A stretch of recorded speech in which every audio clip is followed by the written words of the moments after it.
Well, folks, we go away for 1 week and the race war starts.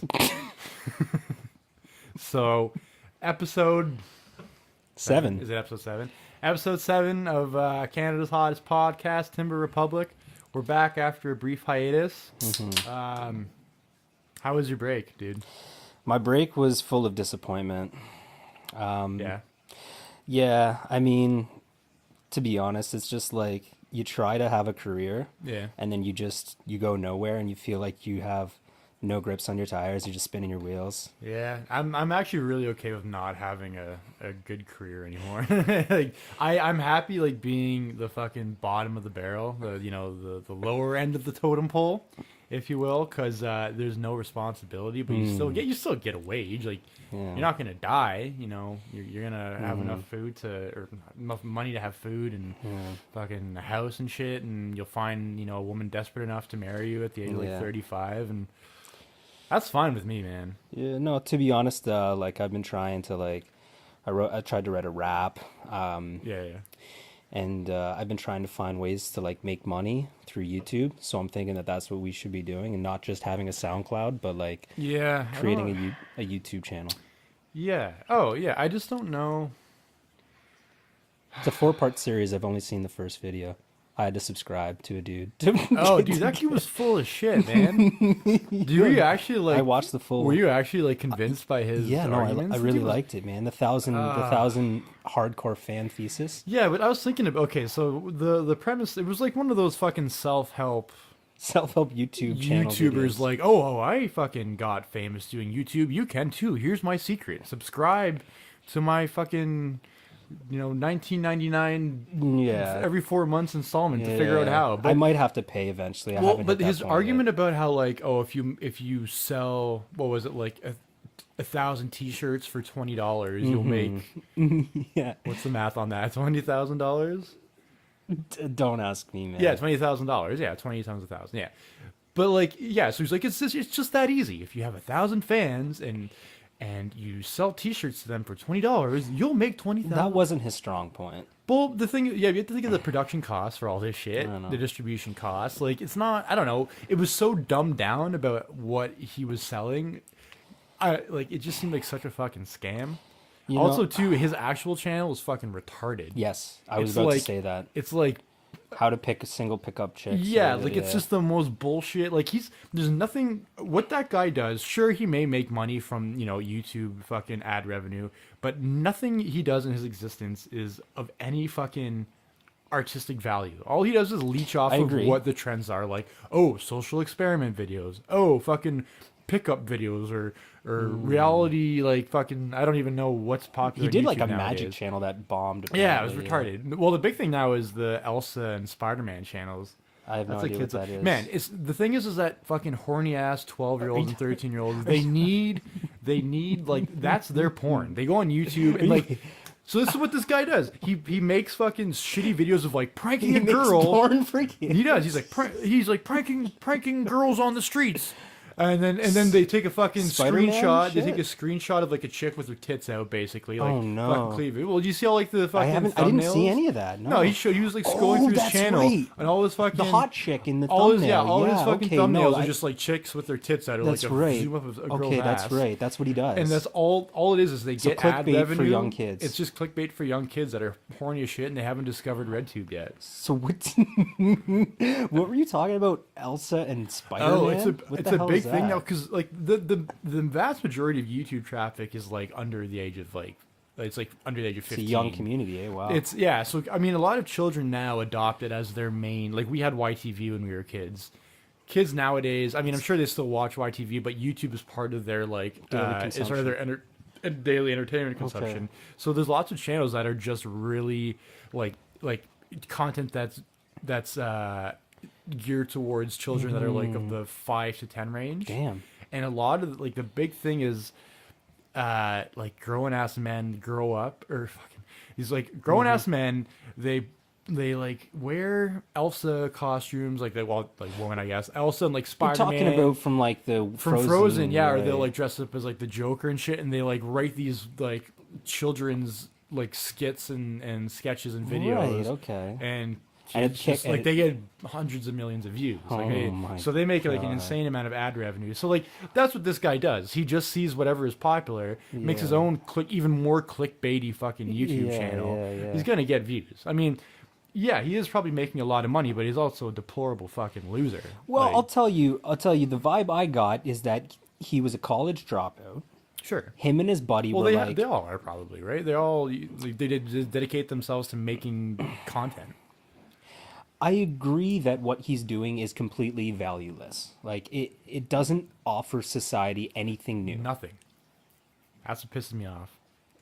But he was talking about how if you wanted to make money off YouTube, here's what you can do. So in his first video, he basically talked about if you want to be able to make a channel, you should be able to rank what you're interested in and be able to think about what kind of market that you're wondering what kind of fans you would have. You and I kind of went through the same thing. Sure, of course. We said Timber Republic, we're going to get the dumbest pieces of shit to listen to. Yeah, the fucking dumbest people. We're gonna fucking mold their minds and just fucking inject them with bullshit propaganda. And it was that time when you were like, I was like, man, it's gonna be chaos. You're like, chaos is a ladder, and I will never forget that, dude. When you said that, I was like, man, did I come up with that term? Chaos is the ladder. I don't know, man. It was sick when you said it. Though. You dropped it. I'm so smart. So yeah, I know my week really just been a lot of driving to Toronto trying to find a job, and it's a bit of a bitch. It took me like 3.5 hours to get home from Toronto to the Hammer. Yeah, it was a bitch. But yeah, did you do anything eventful during the break? No, not really. I watched Band of Brothers. I've never watched Band of Brothers before. That? That's good. I know. It's one of those. It kind of dawned on me late last week. I was like, "Fuck, I've never watched Band of Brothers before," and which is weird because like I'll watch anything to do with World War II. I'll watch. Dude. I didn't know that actually. Hundo P. Oh yeah. Okay. Yeah. Okay.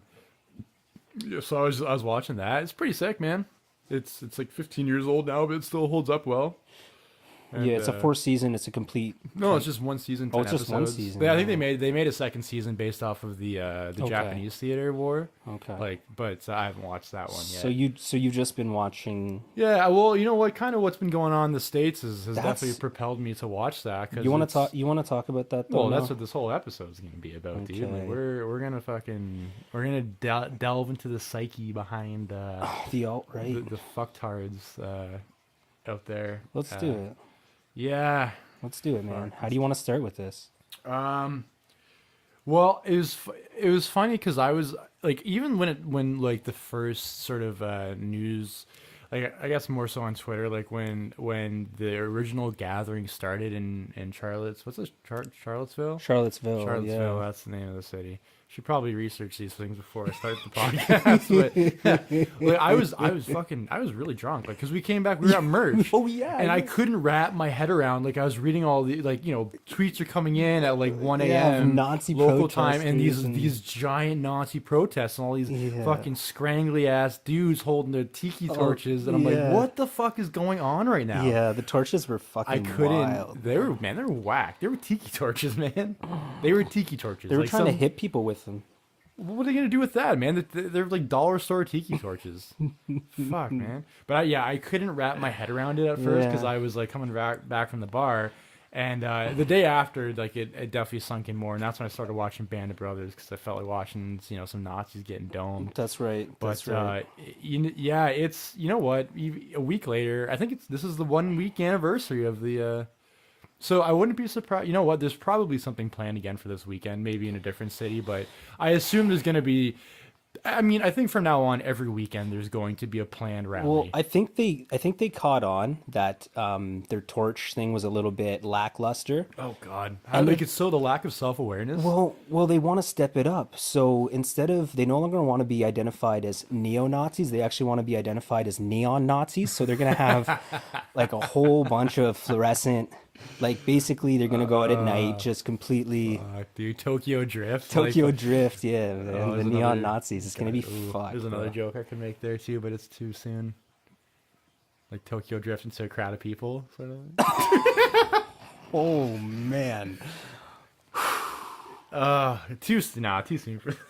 I don't know. If somebody listens to this in 20 years, it'll be Yeah, funny. 20 years it'll be funny. Well, no, that's what people still get upset over, like Abraham Lincoln jokes and shit. What? Yeah, absolutely, dude. Which is Come like, on. there's some funny ass Abraham Lincoln jokes. I can't think of any off the top of my head, but there are. I've heard them. I've laughed at them. I know I have. But yeah, no, it was a very, very deplorable weekend, and I just feel like every weekend this is going to be the norm now to some degree, and it just hurts my head to think about. Well, I'm worried about so our political views as Canadians. Certainly, we don't want to be ignorant to the issues that are facing people in America. Canada has had its experience with Nazis. Sure. KKK was very prominent.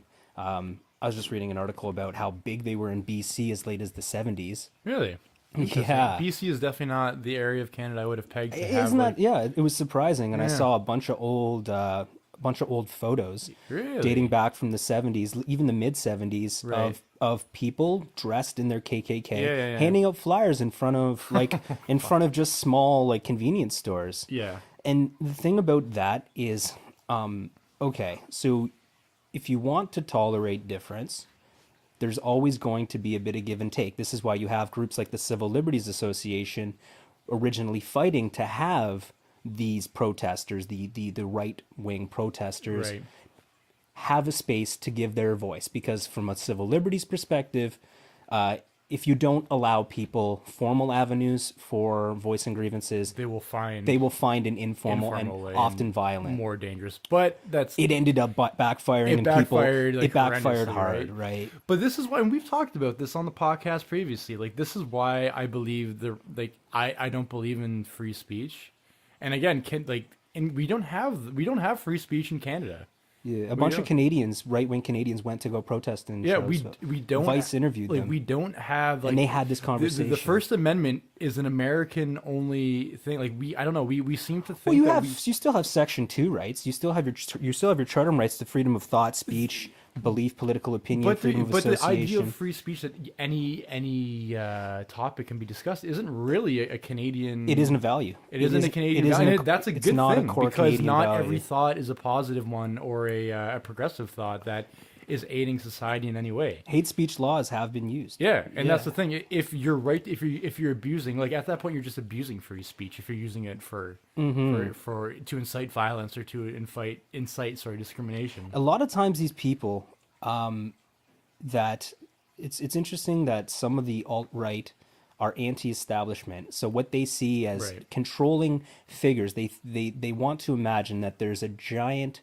monolith of corporate moguls who Yeah. control every little nook and cranny of political space. But have they ever actually tried to involve themselves politically? That's the problem with a And lot of and these that's the people. thing, They they're- don't dedicate themselves to a life of politics. They just get pissed off and call Well, it. no, and yeah, and that's the thing too. What are they like? They're on the positive end of that small group of people that control politics. That's- It's yeah. their people. You know what I mean? So it's their what- fellow white straight men that Absolutely. and that was the big sort of, I guess, head scratcher for me, and I'd say for a lot of people, and I still haven't really found an answer. Is what are their grievances? What were they hoping to accomplish? What are they upset about? Like they're white straight men. They haven't faced any sort of discrimination ever in their life. Like any walk of life. Like what have they like? They can apply for any job and not have to hide their identity. I want to make this ethnicity. point. I had an interview, ballin' ass firm in Toronto. You sit me down in front of a panel. There's 3 interviewers. Yeah. They're all white. I show up. I'm a white guy. Yeah. I don't feel out of place. No. Sit me down with a bunch of people who don't share the same dialect, same Absolutely. accent, different skin color, and of course I'm going to feel like I'm Yeah. on edge. And probably my interview skills are going to suffer because I have to bridge Absolutely, a cultural dude. gap. So is there an advantage Absolutely. to me? Absolutely there is. But that's the thing. Like they're advantaged in every walk of life. Like what scenario are they disadvantaged? And that's why they're acting like they're this oppressed, like disadvantaged group. But there's no aspect of their life in which they are. What I have heard from people who criticize even the left, and it's a term that I might have mentioned before. They call it the regressive left. And with that, it comes a question of identity politics. Some people see identity politics as not helping true and a very useful analysis of politics, because No, it's not. well, in a sense, people want to carve out spaces for their identities. Sexuality Sure. is interwoven with politics, Sure. and it always will be. But the difficulty for some people who see white people who are from impoverished communities, South Africa has gone through the same issue now, where you see communities of white people, but being a poor white person, Right. it's difficult for people in those situations to say, where are my advantages? So there Yeah. are absolutely white people trapped in cycles of poverty. Sure. And that shouldn't be ignored. And when the right bring that attention to the forefront, they're making a point which I think most people can still resonate with. Yeah. But to the extent that they turn it around and say, oh, but also our forefathers built this land and we're entitled to our ascendancy as a white class. Yeah.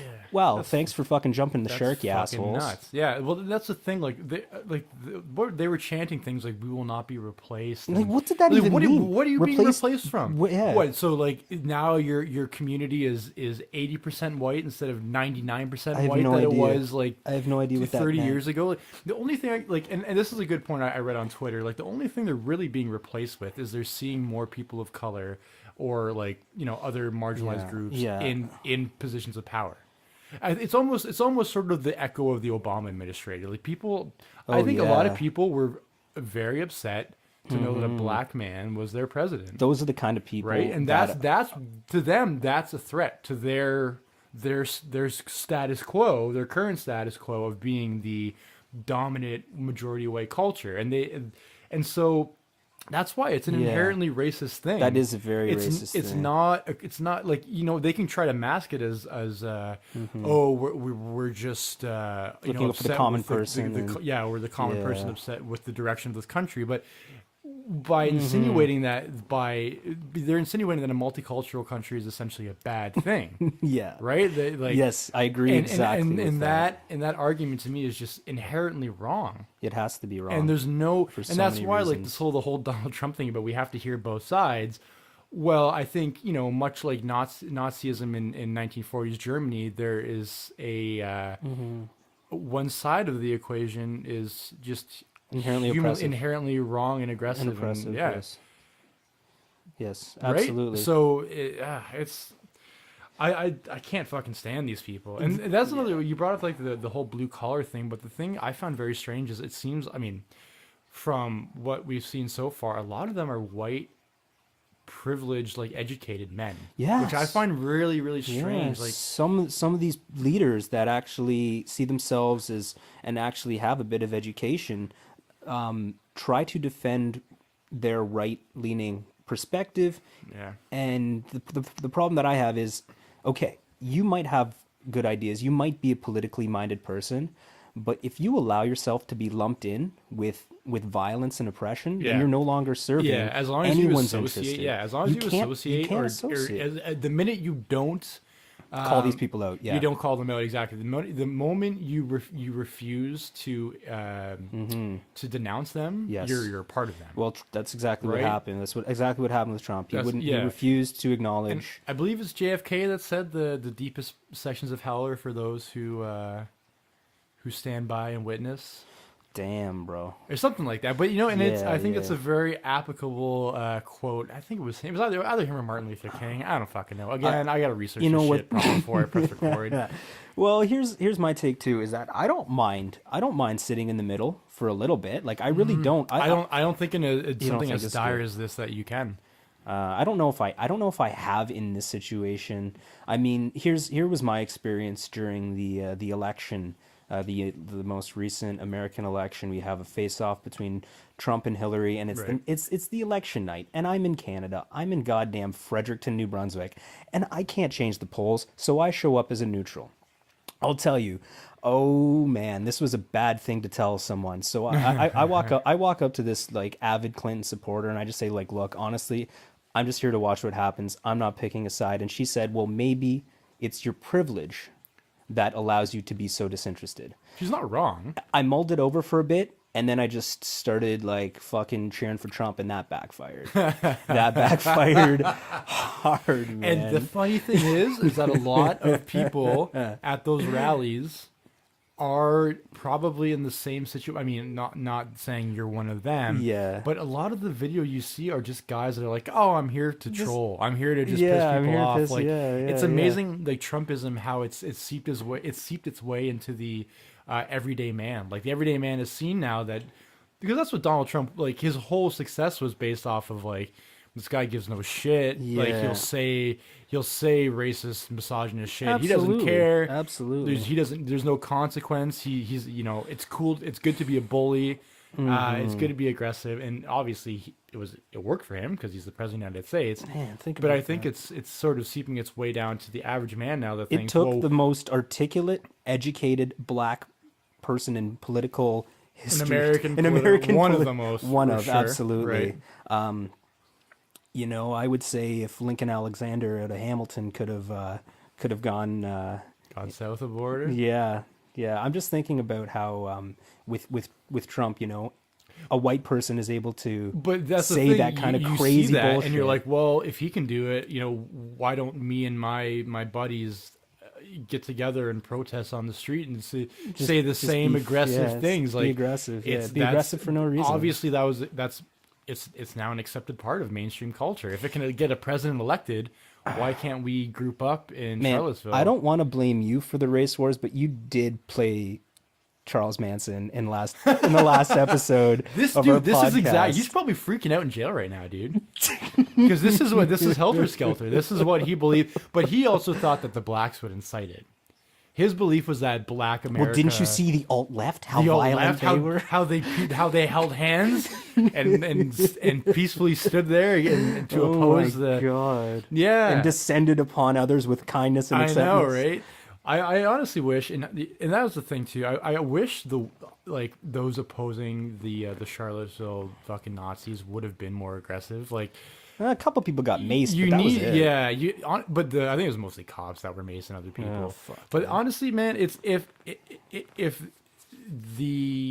North American culture continues to like descend, I suppose, into this madness, like you can't stand by and be passive anymore, right? It's that's why I really hope it doesn't seep into Canada, because like it's going, you know what I mean, dude. It'll be strange to see. It that will first. To some degree, sure, but like it's almost a call to arms. Like if that does become a like I said, a weekly thing or a monthly thing, like it's going to have to come to the point at some point to violence. I'm getting this Antifa vibe from you right now. Yeah, dude, absolutely, man. I'll say it, man. Like I think you have to be militant. You can't stand by and be passive. That's why Hillary Clinton fucking failed. Yeah, is because she was the most passive fucking. She was a little bit too passive. Like bullshit. I agree. She was up against. You know what I mean? She was up against fire and didn't know how to. Yeah, like you fight fire with fire. You sometimes. fight fire with fire. In this case, you do that. I've said this before on the podcast. Like in these, when dealing with these fucking irrational dumbass fucktards, like you can't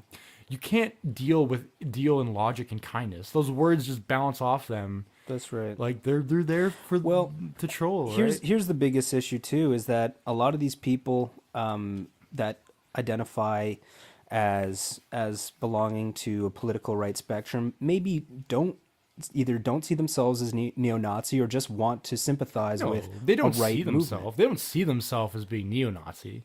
None of them that you talk to will be like, yes. Well, I mean, there probably is a small few that do have swastikas and say, but the average person there in that, on the right side of things. That's on the thing, is that if they right, don't see it, they don't see themselves as that. They see themselves as, oh, I just want to support a cause that I believe has not been reported by the mainstream media, or I don't believe the way they rationalize. They rationalize in their head. Well, that's what humans do, right? Like we're rationalizing our stance as well. Yeah, I know, but we're taking one that's tolerant, and at the end of the day, like to think so. Tolerance has to win out. But I mean, like appeasing Nazis in 1939 didn't work, right? Appeasing the alt-right in 2017 is going to lead to the same. Like you can't give them any sort of forum, dude. Since like the skinhead movement in the States, like communities throughout America have had to deal with like neo-Nazi marches. It's a fact that they have allowed for formal avenues to have a bunch of Nazis actually walk through their towns with swastikas and shit. And this has happened. That's what free speech allows for. That's what it allows for in the States, right? Yeah. But only now in this political situation, this political climate, do we see the tension at the breaking point. Yes, absolutely. It really is at the breaking point. And that's why at the breaking point you no longer are allowed That's to be right. You no longer have that privilege. And that's why that girl, I mean, in a way, she's, Are you telling me she was right, bro? I kind of agree with her. I mean, she might have said it in a douchey way or whatever, but... So douchey, bro. Right. I mean, you know what? You're right. We're Canadian. We can't vote on I felt like on that night, so that's, I mean, leaving, that's a fucking leaving the stretch. library... Yeah, you felt like 8 o'clock. I felt like, how am I supposed to change? Having a beer at the house, No, I get that. Like, that's a little ridiculous. But I think her idea, in a sense, is correct in that, like, you know what I mean. If you consider yourself a tolerant part of the left and you oppose neo-Nazis and you live in Charlottesville and you idly stand by, then to me there's nothing. You're no different than those that would allow it and watch it. Than those that support neo-Nazism because it's a dire times. And the thing is too, like from the I just wanted to have a beer. I didn't want to support fucking I'm sorry. Jesus, dude. man. I'm sorry.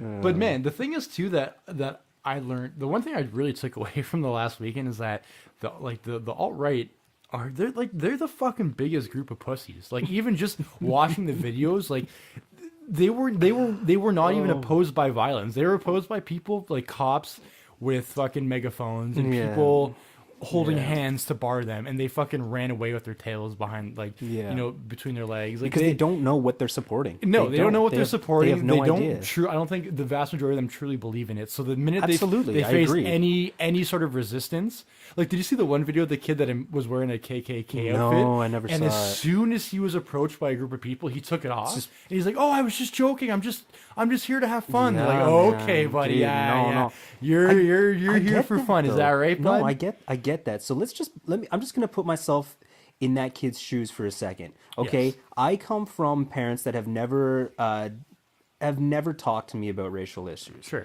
Right. I go down to the fucking mall and I see these shirts. They're available for purchase. Yeah. Like, just I can buy them. Yeah. I have a shirt now because I think it fucking looks cool. I have a Confederate flag shirt. You have a Confederate flag shirt. I do. And he's wearing it. No. Yeah, I'm wearing it right now. No, because I went to Gettysburg and I wanted to buy a souvenir, and I probably should have bought the Union one in hindsight, but the Confederate flag is kind of cool. Also, Kanye wore one, so I'm allowed to wear one. Nah, I'm just kidding. I get that. No, that was. Did you see that guy where, like, he was at the protest in shackles, screaming at the top of his lungs? No. Dude, it was. What was he? What do you mean? What was, like, on what side? He was like the left, like, and he was a black guy. He was a black guy, yeah, wearing like mock shackles around his neck and his hands, and just screaming at the right, bro. That's sick. I got to show you I didn't show you the picture of the dude with the flamethrower, did I? No, I never. I'll make that the picture. I don't. I mean, it's an AP photo. I don't know if I'm allowed to.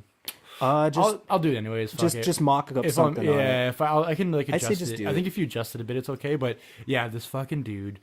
This dude's fucking awesome, man. I want to find him and give him a high five. But he rigged up like a flamethrower using like a Febreze bottle, and just this beautiful picture. Like, it's almost like a Renaissance painting. It's him pointing it at these redneck douchebags that are waving a Confederate flag in his face, and and the photographer caught it mid shot of a stream of fire shooting at the flag, shooting towards the flag. It's the best fucking photo, and this fucking jack dude just sitting back with his flamethrower, just as like, you just know he fucked those guys up. And that's I immediately, I wish they would have caught the aftermath of that, because those guys probably fucking ran away immediately, like a bunch of pussies. I would run away from a dude with a flamethrower. Yeah, but it's just like, there was so many instances of like, immediately as soon as the dudes with their fucking tiki torches saw any sort of resistance, they just so then this is the premise behind the anti-fascist movement, is that meet these dumbasses before they can try to mobilize thought, because they don't have conviction right now. They have no conviction. No. Like, dude, stand these people alone and ask them if they believe in neo-Nazi I know. That's principles. what I mean. If you pull them, if you get them out of a group and talk to them, there's no way they'll admit to you. Because what kind of society do they really want? Like, No, do they I know. want genocide in their streets? Yeah, if you ask them if they wanted to see genocide of their neighbors. Yeah, and that's the thing. Like, I mean, I have no faith in humanity, but at the same time, I don't think that we're inherently that bad. Okay, I feel you. I don't believe that. I don't believe that. You don't that think we're at that bad? I don't think to we're go that to... bad. I don't think we'll ever be that bad. I mean, there's probably different parts of the world where that is different. Like fucking dudes in Serbia, like legitimately just want to kill fucking Muslims and shit like that. Like, you know what I mean? Like, there's just certain parts of the world where like ignorance is so entrenched in the culture that that scares me. Yeah, not saying it doesn't exist in North America, but I don't think that it'll ever become that like a predominant of the thought in the mainstream that like you'll actively like be able like individual people will proudly declare I want to kill my neighbor because he's X, Y, and Z and I'm not. You know what I mean? I don't think your neighbor's an XYZ. Why didn't you tell me? I fucking hate those guys. I hate those fucking XYZs. XYZs. Sorry, we're in Canada. I call them Zheads. Yeah. That sounds like a really funny fucking slur for the XYZers? Some ethnicity. I don't know which one, but goddamn Zhead. You fucking Zheads. Taking all their Bitcoin. Stop mining my Bitcoin, you goddamn Zhead. Yeah, so essentially what I'm getting at is that if you sympathize in any way, shape, or form with the alt-right and this movement, like you are a neo-Nazi. Don't try to sugarcoat it or try to rationalize with yourself. Here's me telling you, the world perceives you as a neo-Nazi, and you're deplorable, man. You're a deplorable human being. Let me play devil's advocate since we couldn't actually have a guest. Yeah, we don't fucking know anyone. I don't think so, anyways.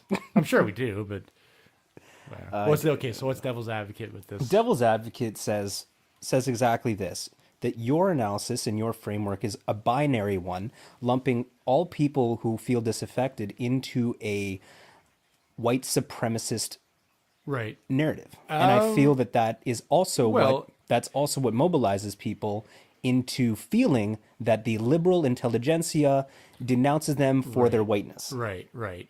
And then they're pissed. Yeah. And that is, you know what, that is you actually very well summed up what their argument is, because that, I don't know. Like, I to me, that's just if you knowingly agree to join what do you even know what the name of that march was? Was there a name for it? Like the White Power March? I don't even know what. Like if you with like in good faith think it's a good idea for you to join that marching line and grab a tiki torch, and if you're willing to, even if you passively support it, to me you're just like any sort of support to that movement is to me an inherently wrong one. Here's I agree with you because of course you agree with me. We're on the same. No. I want to build on your point. Okay. So. I agree with you. We're on the same podcast. We could differ on some things, but we're not going to differ on Nazis. No, because we're fucking educated human beings. Okay, so if you join a rally, if you go to a protest, it probably is a good idea to know who's organizing it. Showing up for a protest, like showing up for the G20 is one thing. You just, you just want to see what goes down. Yeah, you just want to break shit. That's cool. You have some really nice black clothing you want to. Yeah, you want to don for the cameras. Absolutely. You want to don it anyways. But yeah, in this situation, the guy who was leading the Charlottesville protest, man, this guy, Vice City did a great job interviewing. Is it Richard Spencer? Is that the dude? I feel like I'm drawing a huge blank. He's got this kind of weird lisp, but he talks like this. Yeah. Sorry, no. Richard Spencer is one of the main. He's one of the main like white supremacist thought leaders in the United States. Oh, okay. It's not. No, it's not. I know who you're talking about. It wasn't him. Okay. All I was gonna say is that this guy is openly hostile towards minorities. Here's the thing. Even if you feel like you're not being served by your political representatives, and you feel like people need to be aware of your personal grievances. Right. Don't show up to a protest when the guy is a self-avowed goddamn Nazi. Yeah, and you're guilty by association. You will be guilty by it. When somebody is that extreme, things can get out of hand at protests. Yeah. Absolutely. Sure. But when you know this guy gets maced, and all of a sudden people are like, "Hail, whatever, hail, he'll always live." Yeah. Like, if people start yelling "hail" at your anytime the word "hail" anytime the word "hail" is dropped, you should leave. You should leave. You should disassociate yourself immediately from that. Immediately, okay, and be like, "Sorry, guys, fucked up. Yeah. Thought I was gonna have a good time." You're 100% right, dude. But you're 100% right with that. yeah, so at the end of the day, there should be people that if you went to that protest as a torch carrier, and you did not know the full extent of what was happening, first of all, you're a dumbass. But second of all, come clean with people. You should be telling people that you fucked up. Well, that's the thing too. There's all these, and there's actually like sob story fucking articles coming out about dudes that were there and were photographed and like, oh, my life is ruined because they saw the vehicle plunge into Heather. I was watching one actually before I came over. This fucking nerdy ass piece of shit loser. Nerdy, like this fucking loser. Oh, I'll pull him up. You know what? I'll pull him up and play his video on the podcast. He's such a fucking loser. And he's like, I can't go back to Boston University this year because I've been receiving death threats because I've been photographed holding a torch and yelling. It's like, well, you're like I have zero sympathy for you. You honestly own it. I here's the thing is I understand that people could have made a mistake by joining this thing, but I think at this point, yeah, you're going to face some hostility, but it's no different than what happens to people like Trigglypuff. You've heard of this feminist chick, Trigglypuff? No, Trigglypuff. Yeah, no. Trigglypuff is the quintessential feminist who was documented being triggered during a panel discussion led by I'm going to forget his name, some super right-wing dude. Anyways, she's on a campus, and she is an overweight lady who is flailing her arms just excessively and just shouting a whole bunch of crazy shit. So anyways, they make her a meme, and the Trigglypuff meme has lived on for years. And dude, all she was trying to do was just make a couple points. Like she's obviously a passionate person, but she never thought that the right would take her act of protest and ridicule her forever. They found her like her MySpace page, and they have pictures of her, and she doesn't have like the nicest body, but pictures of her trying to sell her features, and it's not working for her. Oh God. And they ruined her. So it happens to the left and it happens to the right. But just be prepared. Like own up to who you are. I don't know. To me, that's different though. Like one is a woman in an act of passion, and passionate for justice, political, like an impassioned political rant, right? Yes. And the other is a pre-organized fucking white supremacist rally. Like, you know what I mean? Like, you know what you're saying. She was completely alone. She just was her sitting in a chair screaming at somebody who was telling her that her lifestyle was wrong. Right. And she was voicing her opinion, and then the right got a hold of it, and she lives on as Trigglypuff. I don't know, man. Like you can't if you're fucking marching through the streets of Charlottesville and it's dark out and you're fucking chanting like white power, we will not be replaced, holding tiki torches. Like dude, immediately people are gonna take photos of that and that's right. They're gonna fucking put that picture beside a picture of the fucking rallies of Nazi Germany, the Nuremberg rallies and shit. Fairly so. And they look the exact same, you're going to be on the wrong side of history. That's exactly what's going to happen. Mm-hmm. No sympathy for these fuckers. I have the video here. This kid's just listen to his voice. This is what I mean when I say they're just the biggest fucking pussies you'll ever meet. Like they're the kids we all made fun of in high school. Look at his face. What a fucking loser. Supposed to be entering Boston University for my sophomore year. That's how this kid talks. In response to recent death threats and threats against my physical safety, I decided that might not be the best idea. It's disturbing to me the level of hate that people have been able to express and been able to feel against someone they've never met, never saw, never had a conversation with. They say that we're the hateful ones, we're the bigots, and I get messages all day long from people I've never met telling me what a terrible person I am. There's no hate on this side. I hate no one. I would never do anything like that. And so I think it's a little bit upsetting that the political climate is the way it is. He probably My hates his reason for speech going therapist. down to Charlottesville over the weekend was to demonstrate. It was to show solidarity for a cause which has not been talked about in the mainstream media, which the American people never got a vote on, and that is the fundamental transformation of the composition of our country. What? I love it. So migration or immigration. So he says, I'm not a hateful person, but I went down to Charlottesville to protest the composition of our country. The racial composition. The racial composition. So I don't hate anyone, but if I see any more blacks in my goddamn neighborhood, I'm gonna snap. I'm gonna snap. Like, this kid's like fucking 20 years old and he talks like he's a 1940s like mid-Atlantic fucking detective movie character. Yeah. So Charlie, you see? I didn't really want to. What a fucking loser. That's ridiculous. I know, and that's the thing. Like, these guys actually think that anyone's gonna feel any sort of goddamn sympathy. Like, so he wanted to put the expulsion of visible minorities on the agenda for the last election. People are judging me for they don't know who I am. Well, we kind of know who just you told are us who you are because you know going to you bash said him? enough in the 30-second fucking video I found. I hate you. I know enough about you.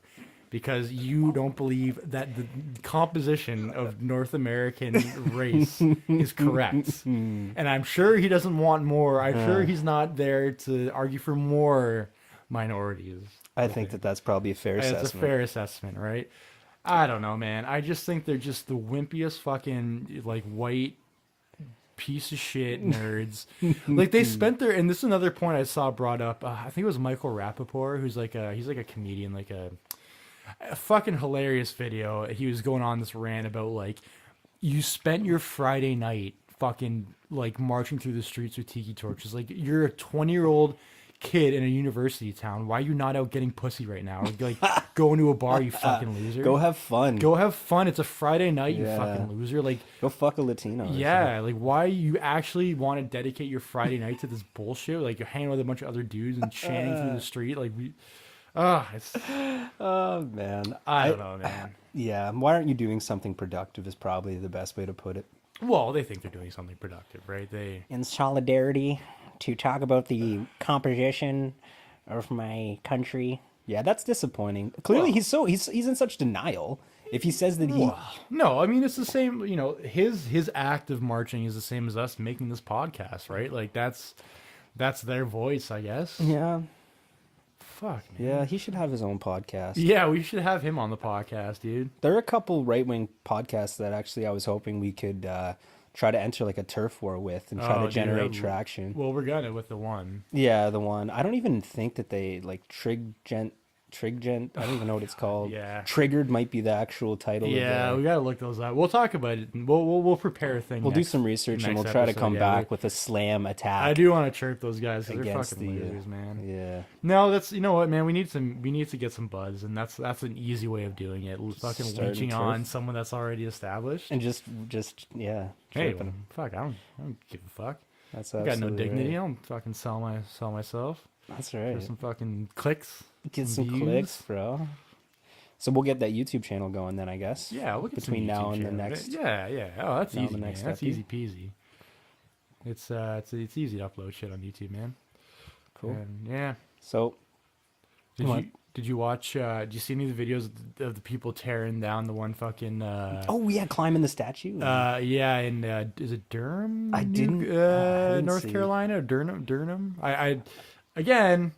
Fucking should have got this shit beforehand, but there's such a great fucking video, man. Like that and the fucking smoking loud fat kid video you from love last that, week. Oh, it's the funniest goddamn video. So let's talk about this. Talk about this video. Is it the same one I'm talking about? The statue where they're climbing the statue? Well, they like a whole group of people just ripped it down. Yeah. It was awesome. It was like a Confederate. Yeah, it was a Confederate statue, symbol. Right? Yeah. And they just it was awesome to see like. This whole group of people it was this obviously I guess it didn't end up being a peaceful protest because they destroyed property, but when it's racist property, it's I think Please destroy. destroying property is more symbolic violence. I think it's unfair to label any of that as a violent protest. Yeah, right. If all you're doing is But taking I down guess property. saying peaceful protest is probably not the best description. Yeah, no, there is a You know there what I mean? definitely is a it's symbolic. Doesn't It's a matter. symbolic. It was awesome. It was so fucking awesome to see. Like everyone's just cheering as it comes down. People are walking up and spitting on it and kicking it. It's like that. Dude. And no, I was actually one thing I didn't know, and I found this to be fascinating. So, like I don't believe that. I think it's absurd that Confederate statues are still so prominent in the. I just think when you see a statue in general, you have to think about like statues don't just like sprout from the ground, right? There's always a reason. There's always a political pull. There's always behind it. agenda behind a statue. You have to think about who's paying for it. What's the message they want to get across? Yeah, You know, like no yeah. statue just appears out of nowhere. There's a meaning behind it. And a lot of those statues that Confederate statues were actually built in like the mid 20th century. I think a lot of people just assume that they're like older. There's Civil War era Yeah, statues okay. commemorating like That's interesting. commemorating the recent end of the war, the heroes of the heroes of the South, or the so-called heroes of the South. But a lot of those statues were commissioned in the 50s and 60s. That's fucked up, actually. Not really. Well, why though? Think about what happened in America, especially in the mid-century, like socially. You got me, man. The civil rights movement. Oh, the 60s, for sure. Right? Yeah. The civil rights, like the Black Power movement. And so how do you think that white supremacists combated a lot of those? Putting up statues of man, that's some Freemason shit. That's some bro. shit, dude. That's some shit. So, I mean, if, next time you see a Confederate statue, make sure to piss on it, folks, because I know we've been doing our part here. Yeah. Well, no, in Canada, we're too busy pissing on, there's a kid that pissed on the war. What did he do? The Ottawa, like, Unknown Soldier War Memorial. Come You remember on. that? Some drunk guy pissed on it. It was like a big thing like 10 years ago. Whatever, man. People piss on shit when they're drunk. Who cares?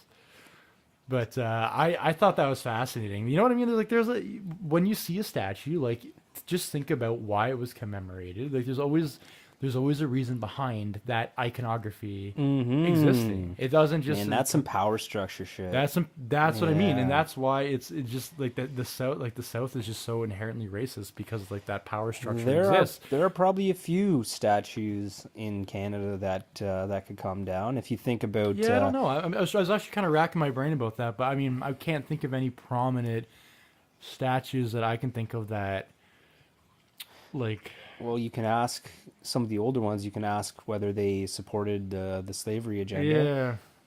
And I think I don't know. that's a real I don't know. question. Yeah, it's kind of hard to say because like slavery was outlawed very early on in Canadian society relative. You to, couldn't own it. So like Couldn't that's own the a thing. slave. Like most of these war generals and Confederate monuments are dedicated to people that were like Genuine. that were outgoing white supremacists and outgoing slaveholders. Like they believed that was the moral right of men. Yeah, like, White men was I to have be property. Yeah. was to be the dominant culture. So it's a lot to me. It's a lot more cut and Damn. dry than I mean the Canadian context. I'm sure there are examples of it. And, Can we talk about some movies? What movies do you want to talk about? I want to talk about. Well, I was just thinking most recently of Django Unchained. Oh, dude, I love Django, man. But That's I such a great also fucking movie. I also want to talk about Get Out. Yeah, honestly, dude. To be honest with you, I didn't think it was like as amazing as you. I don't think it's as amazing as you think it is. I think it might be more amazing than you think it is. Yeah. I mean, I'm not saying it's bad. I liked it. I just don't think it was. I think it's the best movie. I think it's just, to me, the horror genre is superficial, right? It's hard to create a truly in-depth, thought-provoking film on race relations when it is presented in sort of the cadre, like the framework of a horror film.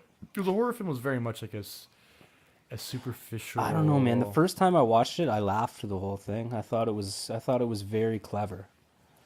The thing about it, and I mean, if you don't want to talk about it, that's cool. No, absolutely. I want to hear your thoughts on it, dude. If here's the thing: is when you put yourself in the mind of somebody who experiences their own difference, Right. Every word, every statement, every gesture is read a little bit differently. And I think that's not to say that the main character, protagonist, thought he was a victim.